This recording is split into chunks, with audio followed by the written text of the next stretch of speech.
আসসালামু আলাইকুম এভরিওয়ান, চলে আসলাম চিকেন সসেজ রেসিপি নিয়ে। হাত ছাড়া মাংস নিয়েছি 1/2 কেজি।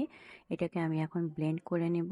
ব্লেন্ড করা হয়ে গেলে দিয়ে দিলাম 1 চামচ পরিমাণ লবণ, 1 চামচ কর্নফ্লাওয়ার, 1 কাপ ময়দা, 1 চামচ আদা রসুন বাটা এবং একটা ডিম। তারপর আমি এখানে অ্যাড করব 1 চামচ সয়া সস, 1/2 চামচ টমেটো কেচাপ, 1/2 চামচ গোলমরিচের গুঁড়ো এবং 1 চামচ চিলি ফ্লেক্স। সবগুলো উপকরণ আমি একসাথে ব্লেন্ড করে নেব। ব্লেন্ড করা হলে এটার কনসিস্টেন্সিটা এরকম হয়েছে। আমি কিছু পলি ধুয়ে রেখেছিলাম। এই পলিগুলোকে আমি এখন সুন্দর করে একটু তেল দিয়ে নিলাম এবং হাতে একটু তেল মেখে আস্তে আস্তে করে এটাকে ফোল্ড করে নেব। এটা একটু সাবধানে করতে হবে যেন সাইড দিয়ে বের হয়ে না যায়। আর একটু চেপে চেপে করতে হবে যেন কোনো বাবলস না থাকে।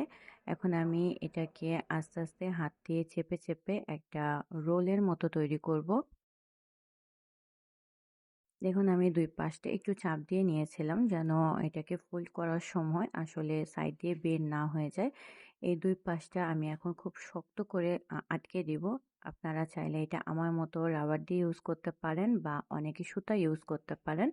আমি এটা গার্ডার দিয়ে শক্ত করে বেঁধে দিয়েছিলাম। পরে অবশ্য আমি এটাকে সুতো দিয়েও বেঁধেছিলাম যেন কোনোভাবে ভেতরে পানি না প্রবেশ করতে পারে এবং একটা ভয় ছিল যেন এটা ছিঁড়ে না যায় বা গার্ডারটা যেন খুলে না যায়। যেটাই হোক না কেন আমি এটাকে শক্ত করে বেঁধে দিয়েছি।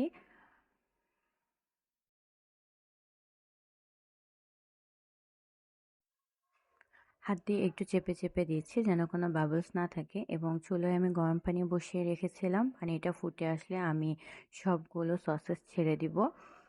তারপর ঢাকনা দিয়ে ঢেকে 15 মিনিট অপেক্ষা করব। চলে আসলাম 15 মিনিট পর। এখন আমি এগুলোকে তুলে নিলাম। আসলে যখন এটা তুলবেন একটু সাবধানে করতে হবে যেহেতু গরম জিনিস। তারপর আমি গরম থাকা অবস্থায় রাবারটা কাঁচি দিয়ে কেটে এই যে সবগুলো পলি খুলে নিয়েছি। দেখতে পাচ্ছেন কি সুন্দর সফট অ্যান্ড জুসি হয়েছে। আমি একটু কাট করে দেখিয়ে দিচ্ছি এখানে। আসলে সবসময় চেষ্টা করবেন হোমমেড খাবার খাওয়ার জন্য। এটা বাচ্চাদের খুব পছন্দের একটা জিনিস, তাই বাসায় ট্রাই করবেন অবশ্যই। ঘরে থাকা অল্প উপকরণ দিয়ে আমি চেষ্টা করেছি। আল্লাহ হাফেজ, ভালো থাকবেন।